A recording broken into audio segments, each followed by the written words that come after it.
What have you learned about yourself and frustration? Um, Space that I shut down, I guess. And have you got some strategies going forward for handling that in a different way? Well, I did try ask for help, which is something I struggle with first, and just try again and again and again. What would you say to someone thinking of doing the program? Do it. It's great. Why? Even though I'm crying.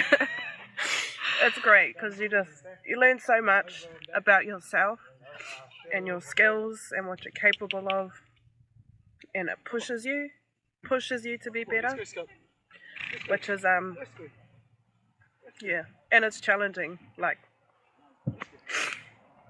really challenging, but it's a great challenge. Yes. Yeah.